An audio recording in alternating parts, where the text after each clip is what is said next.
नमस्कार। श्रीमद् भागवत महापुराण में आपका स्वागत है। क्या आपने कभी सोचा है कि भगवान शिव की गर्दन पर नाग क्यों लिपटे रहते हैं?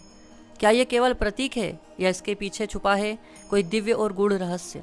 आज हम जानेंगे शिव और नागों के पवित्र, रहस्यमय और गहरे संबंध की पूरी कथा। प्राचीन काल में जब सृष्टि की रचना हो रही थी, तब ब्रह्मा जी ने जीव जंतुओं के साथ साथ सर्पों की भी रचना की। लेकिन सर्पों को देखकर बाकी देवता डर गए। उनका विष, उनकी फुफकार और उनका रहस्यमय व्यवहार, ये सब भय पैदा करते थे। तभी महादेव प्रकट हुए। उन्होंने कहा, जो सृष्टि के लिए आवश्यक है वह कभी बुरा नहीं हो सकता। ये नाग भी सृष्टि का संतुलन बनाएंगे। महादेव ने पहले नाग वासुकी को अपने गले में स्थान दिया और कहा, तू अब मेरा आभूषण होगा। तब से वासुकी, जो पहले एक तिरस्कृत प्राणी था, अब शिवजी के अलंकार बन गया। कालांतर में नाग जाति पर संकट आया। मनुष्यों और देवताओं ने उन्हें नष्ट करने की योजना बनाई। तभी नागों ने शिवजी की शरण ली।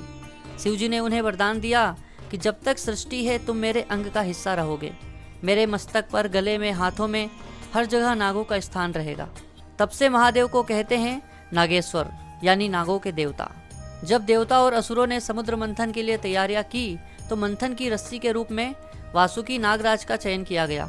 वासुकी ने भारी त्याग किया, जिससे उसका शरीर जल गया, विष निकला और वह अचेत हो गया। देवता उसे वहीं छोड़कर चले गए। पर शिवजी ने वासुकी को उठाया, विष को अपने कंठ में धारण कर लिया और वासुकी को नया जीवन दिया। इसी कारण शिवजी को कहते हैं नीलकंठ। तक्षक, शेषनाग, करकोटक, पिंगल, ये सब नाग शिव के महान भक्त थे। तक्षक ने तपस्या कर शिवजी से वर पाया कि जो मुझे बिना आपकी अनुमति मारने की कोशिश करेगा वो नष्ट हो जाएगा। कहा जाता है कि शेषनाग, जो भगवान विष्णु की सैया हैं, वे भी शिवजी के दर्शन के लिए नियमित रूप से कैलाश आते हैं। नागपंचमी का पर्व शिव और नागों के रिश्ते का प्रतीक है। इस दिन नागों की पूजा की जाती है क्योंकि वे शिवजी के अंग हैं। शिवलिंग पर दूध चढ़ाने की परंपरा नागों को प्रसन्न करने के लिए भी मानी जाती है।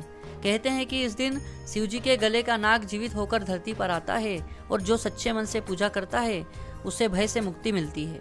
त्रिनेत्रधारी शिव की तीसरी आंख से प्रलय होता है, लेकिन नाग उन्हें शांत रखते हैं। गले में नाग, सिर पर गंगा, शरीर पर भस्म, ये शिव के अघोरी रूप को दर्शाते हैं। नाग उनके अभय का प्रतीक हैं। नाग मृत्यु के भय से ऊपर हैं और शिव भी। नाग और शिव दोनों ही मृत्यु के पार हैं। आज भी कोई सच्चा शिव भक्त नागों को कभी अपशकुन नहीं मानता। नागों का सम्मान, उनका भय नहीं, यही सच्चे शिव भक्त की पहचान है। जब आप शिवलिंग पर दूध चढ़ाते हैं तो वो शिव और नागों दोनों के लिए होता है। जब आप ओम नमः शिवाय बोलते हैं तो वो आवाहन होता है, हे नागेश्वर, मेरे जीवन में भी विष को अमृत में बदल दीजिए।